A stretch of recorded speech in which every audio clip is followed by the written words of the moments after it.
Hi guys, Andrew here with headphones.com. Welcome to the Headphone Show, and today we're going to take a look at the Thieaudio Clairvoyance and compare it against the Thieaudio Monarch. Now these are both tribrid IEMs, so they're using dynamic drivers for bass, balanced armatures for mids, and then E-stats for highs, and they've been making significant waves in core IEM communities. So let's check it out.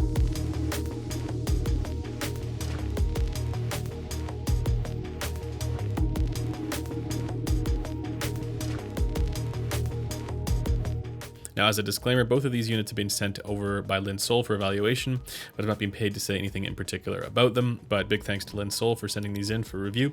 And also, if you guys want to find more information about these, I'll have left links in the description.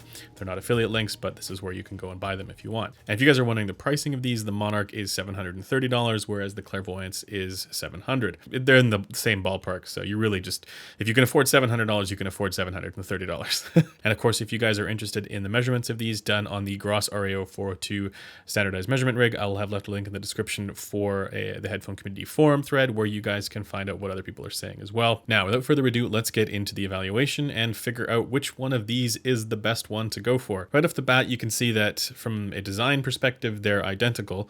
It's using the same shell, the same acrylic style housing for it, which I really like. There is a difference in terms of the faceplate. The Monarch's is slightly different in terms of the coloring. I find that the Monarch's faceplate reminds me a little bit more of fall colors, whereas the blue one here, the Clairvoyance, is a little bit more cerulean. They're both kind of cerulean, seashell-ish kind of thing going on, but I like it on both. Of course, they are both a little bit on the large side, and size does matter.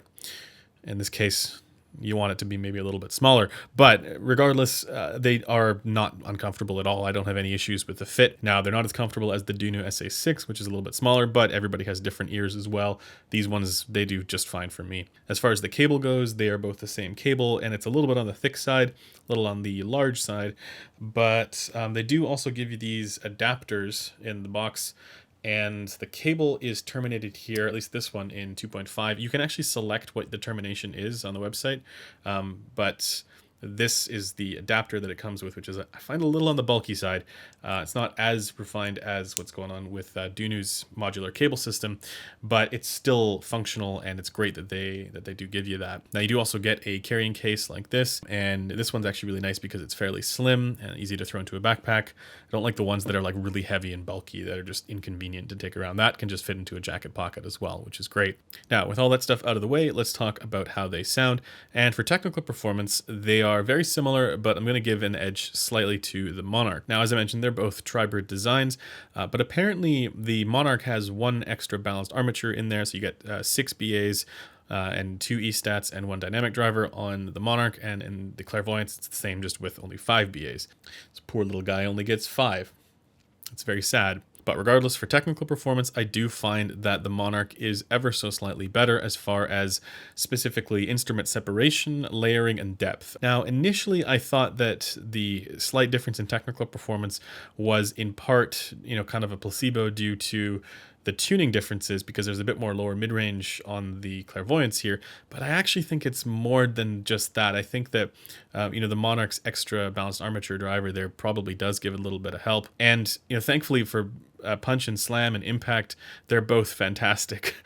You do feel it a little bit more on the Monarch because the bass is more elevated on the Monarch, but overall the dynamic driver for both in the bass is very punchy. It's very satisfying. When it comes to soundstage, again, they're both above average. They're both really good there. Not the most spacious, and if you're thinking about like the craziest imaging that's out there, the Unique Melody Mest is one of the best out there. Oh god, now I've done it. And then if I'm thinking about like bass texture and stuff like that, once again, I think the Mest is a little better there.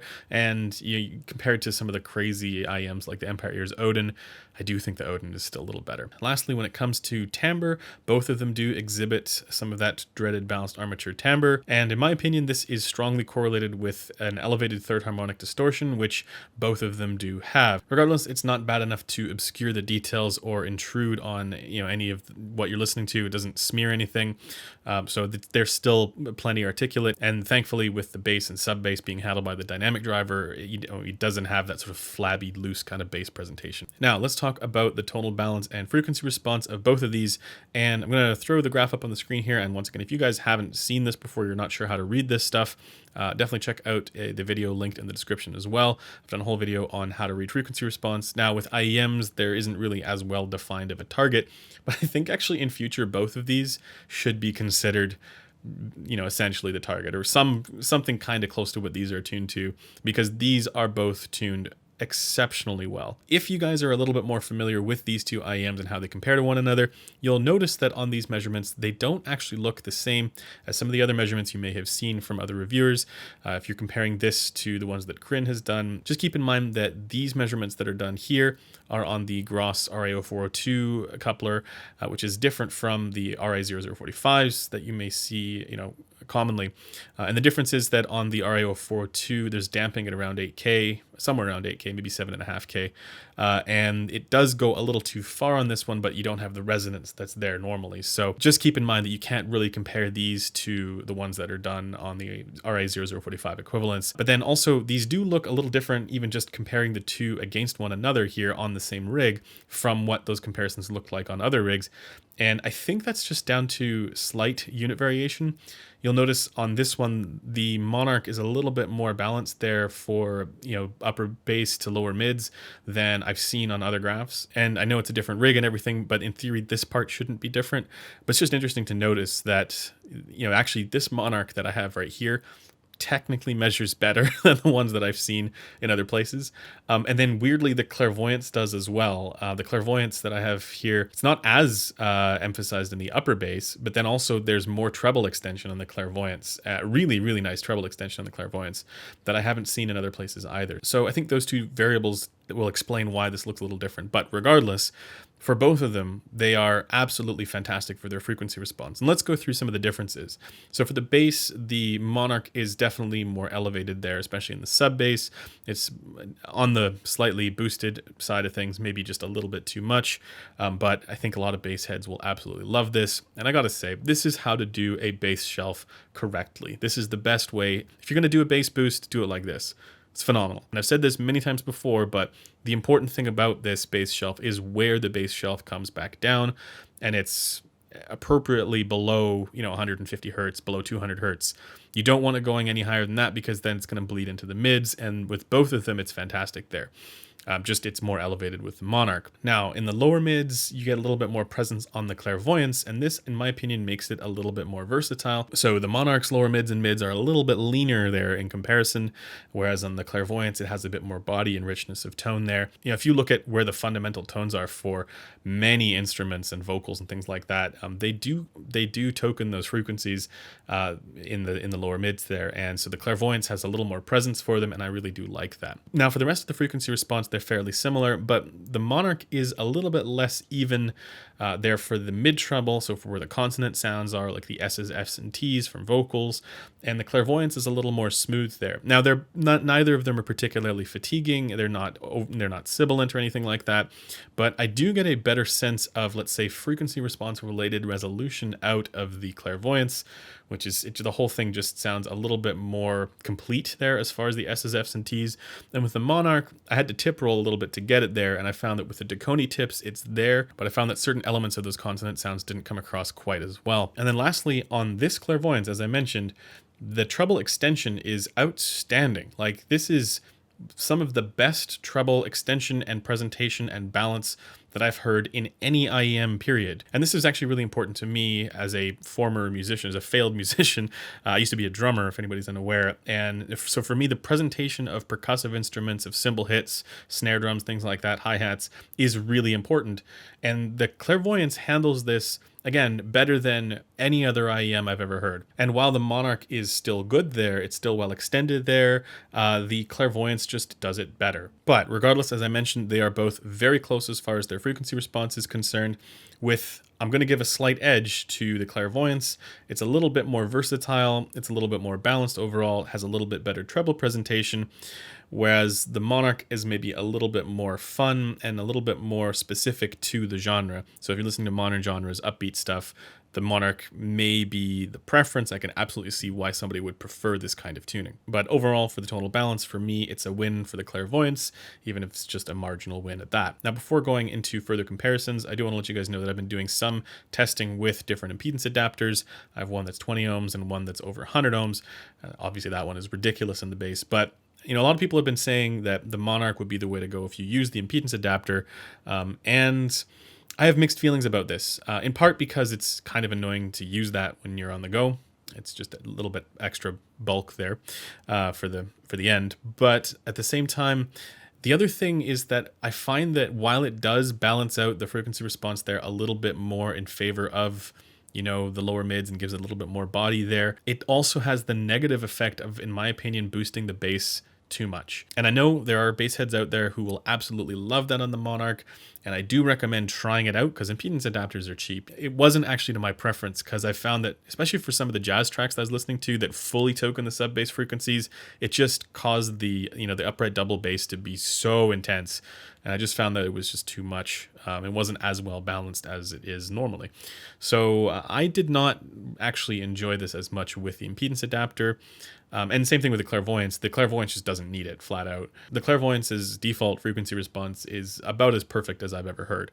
So I wouldn't really feel the need to change this at all. But I know people are doing that with the Monarch. So yeah, you can do it. All right, let me get into how these two compare to some of the other IEMs that I've been evaluating. Compared to the Dunu SA6, which is one that I recently reviewed, the SA6, while a little more comfortable and a little bit more versatile, it does also roll off in the treble in comparison to either of these two. So the upper treble on both of these two is a little more well extended. At the same time, if I'm listening to rock, hard rock, heavy metal, stuff like that, anything with electric guitar tones, I prefer the upper mid-range balance of the SA6, whereas these are honestly technically a little more neutral, but there are definitely times when I have a certain recording that just doesn't mesh as well with the elevated ear gain there. So while these are both technically better IEMs across the board, I can absolutely see why somebody would prefer the SA6 for its tonal balance. Again, it's that same kind of balance that the U12T has, which is a very agreeable, palatable, unfatiguing kind of sound that just works with everything.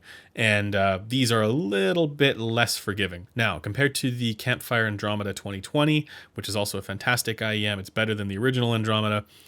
I do think that I would actually personally prefer both of these over the Andromeda 2020. The main reason for this is that I'm not a huge fan of the Andromeda's bass response. The dynamic drivers in the bass for both of these make them, whoops, oh no, I've almost dropped it. Holding these, yeah, they're very heavy. The dynamic driver in the bass for both of these make them a little more fun and engaging to listen to for, a wider range of stuff. And then the overall tuning, especially for the Clairvoyance, in my opinion, is just better than that of the Andromeda. So while I like the Andromeda 2020, both of these would be my preference. Compared to the Unique Melody Mest, that is where I think the detail for both of these gets beaten. The Mest, especially for its imaging and image placement and layering and all that stuff, it just has a little bit more depth to it there. And then also that sort of texture and quality in the bass on the Mest is a little bit more, it gives a little bit more there, especially for listening to like cello tones or any orchestral music.